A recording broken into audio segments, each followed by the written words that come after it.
Hey booktube, it's Gabby Sunshine and welcome back to my channel. So last month in April I participated in the magical readathon and I'm going to be talking about my exam results and how I did and the books that I read. So my goal for the magical readathon was to take the O.W.L.s needed in order to work in the Ministry of Magic and also do the seminar, which is for the legal defense of fantastic beasts. So for that, I had to read a total of 6 prompts, which were charms, transfiguration, history of magic, potions, defense against the dark arts, and care of magical creatures. And so here are the books that I read. So the first one I'm going to be talking about is Charms, which was to read a book with a white cover, and I chose to read Kill Creek. Kill Creek is about 4 famous horror authors who have kind of shaped the genre of horror, getting invited to participate in this PR stunt of staying the night in a haunted house that's like infamous. And so the book is not only about the events that happen while they are staying the night in the house, but kind of how it affects their lives afterwards. This is not a traditional haunted house book, at least in like the way that I think of haunted house books. It's way more focused on what happens after they spend that initial night in the house, and it was really good. It definitely was not at all what I was expecting to get from this book. The overall trajectory of like where it was going and like how much time it covered, like I didn't know any of that. Like I thought it would have just been like a horrifying one night. However, that being said, I didn't really get surprised by any of the plot twists that happen in the book. I think the foreshadowing was kind of heavy, but it still was creepy in the end, which was good. This is 110% a book for people who love horror. If you don't like horror, you know, don't pick this up. It includes every single thing you can think about in horror, or not, okay. It does not include every single thing, but it has so many elements of horror that are incredible. It has that anticipation feeling, the dread, the anxiety. It has ghosts, it has killings, it has like everything under the sun besides like vampires and werewolves maybe. And then I'll say this, if you have read the book or if you're going to read the book, come back and watch this, because I like started getting super deep into my thoughts about like the concept of this book being written, tying into like how the book ends. And I was like totally freaking myself out because of that. And I know this doesn't make sense if you haven't read the book, but if you've read the book, just like think about the fact that the book was written about this house and you're just like. So I did rate Kill Creek 4 stars. What would have made it 5 stars for me if the middle 50% was better, and maybe I was just more shocked. So the next category I'm going to be talking about is Transfiguration, which is having some sort of shape-shifting in the book, and I did plan to read Black Leopard Red Wolf for this one.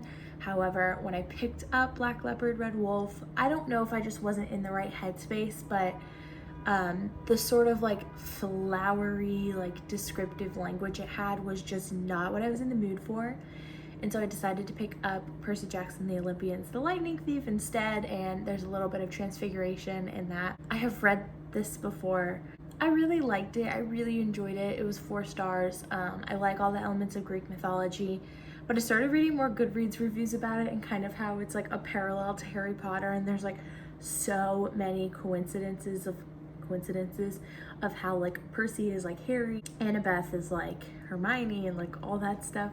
So it's a little crazy. Unlike Harry Potter, I think Percy Jackson really lacks kind of like falling in love with their world, falling in love with the characters, the details that are kind of necessary, because they are so short. I feel like you just don't get enough to be totally consumed with it. But I mean, it is nostalgic, it's cute, so 4 stars. The next is History of Magic, and for that one you have to read a book about a witch or a wizard, and I chose to read Hex. Hex is so far out of what I normally read. but I did really enjoy it. The beginning is so good, and then it kind of lags a little bit, and it finishes pretty strong. So this is about a witch who haunts the town for like forever, and she has her eyes sewn shut and her mouth sewn shut, so none of her like powers can escape, so she's pretty harmless. She just kind of roams the town, and the town has very high-tech security to make sure they know where she is at all time, and they don't want like the outside world knowing that she exists in this town, and so they monitor her to make sure where she is and all that stuff. And she'll just like pop in at your house and like hang out for a little bit. And as long as her eyes are closed and her mouth are closed, and that's why they're sewn shut, like she can't affect you. And so it's just like normal everyday life for these people. However, like teenagers kind of start wanting to mess with her, and just like everything totally unravels. And it was really good in my opinion, because like the scare tactics were not the witch. Like, as surprising as it sounds, like a woman standing at the edge of your bed while you're sleeping wasn't the scary part. Like they just don't fear her, but the anticipation of knowing that something like is going to go wrong in the town, of like what's gonna happen, like how is all hell gonna break loose, was the real true scary part. And I kind of like that more than any other kind of scare tactics. But like at 80% to 90% part of the book was just absolutely bizarre. It's very clear that the author likes boobs, because there was like a lot of imagery that kind of has to go with that, or like scenes also that have to do with that. It was absolutely bizarre, and it was so graphic in its violence. Like at that like 80 to 90%, you were just like, whoa, like what happened? So if I could just like take the 10% of that book out of it, it would be absolutely 5 stars, like hands down. But it just got so weird and then finished off really good that I gave it 4 stars. The next book I'm going to be talking about is Potions, which is to read a short read under 150 pages. And I decided to read We Have Always Lived in the Castle by Shirley Jackson. As you can tell, I'm very excited. I have seen the movie, and so I knew what I was getting myself into, and I was a little disappointed that that was going to ruin the story, but it absolutely did not. We Have Always Lived in the Castle focuses around the main character, Mary Cat, and she lives in the castle in town with her sister Constance and her uncle Julian. And Mary Cat is the only one who goes into town and gets things, and the whole town hates their family, because everyone in town believes that Constance is a murderer and that she poisoned her parents, her aunt, and her cousin.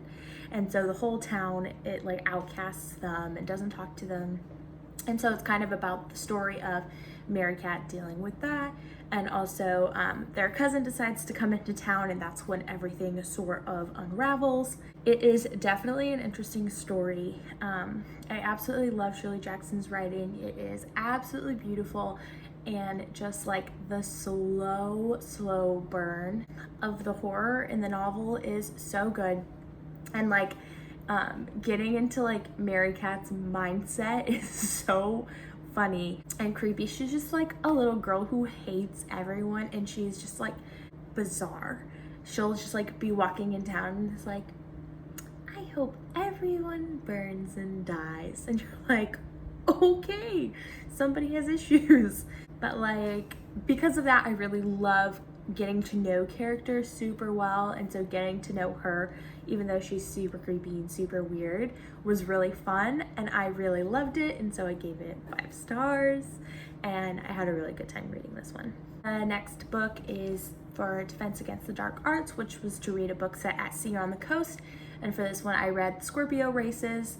I ended up giving it a 4 stars. It was my first book by Maggie Stiefvater, and I don't know if I'll read another one. I liked it, but I wasn't in love with it by any means. It's about this tiny little island that every year they have these races called the Scorpio Races, where typically men ride horses and try to make it through the track without getting killed by these evil water horses. You really fall in love with the main character, which is really nice, and she's the first woman ever to ride in these races. And it is kind of the story of her and then the guy who like always wins, and kind of their paths and intertwining and all that good stuff. It wasn't super memorable for me. If it sounds interesting to you, then go for it. Like I said, I rated it a 4 star, so obviously it's not that bad.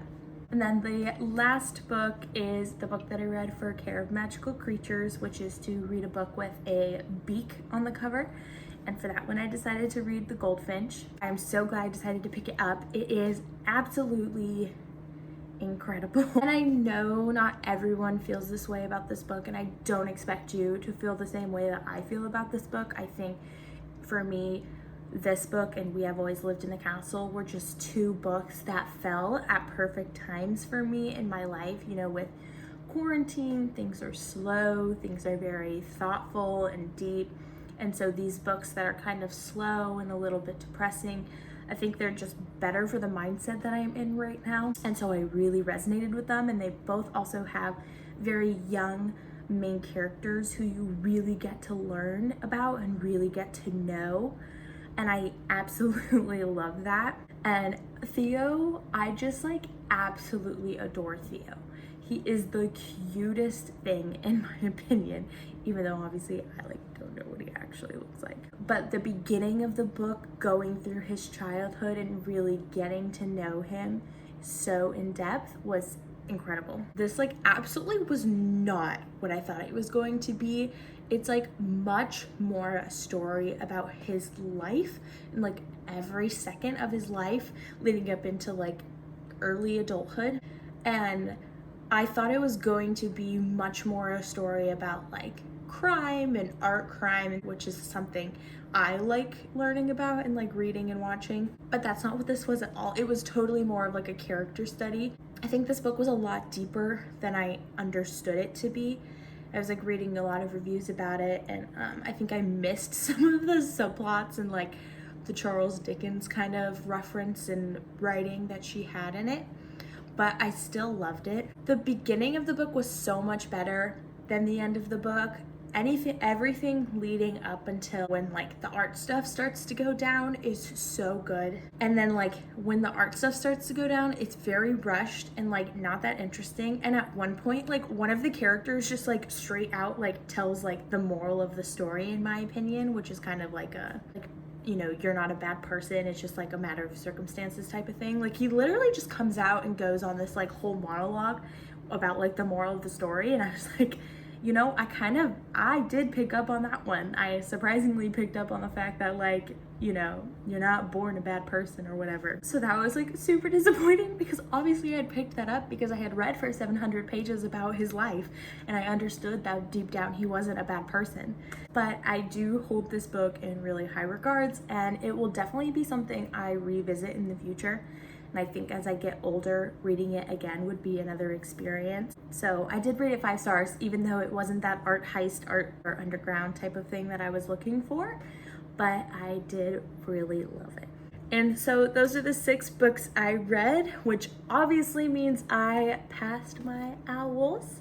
And I am so excited to participate in the Newts, which is coming up in a few months. I am going to have my hands full. I'm going to have so many to take, but that's okay because I love reading and we'll have a good time. And even though I did pass, I did deviate from my TBR just by 1 book. So I'm pretty proud of myself because I'm totally a mood reader, and so like deciding what books I'm going to read for the entire month at the beginning of the month is not for me, but I stuck with it, I did it, and I really learned a lot about myself with We Have Always Lived in the Castle and with The Goldfinch, of what kind of books that I'm more leaning towards now.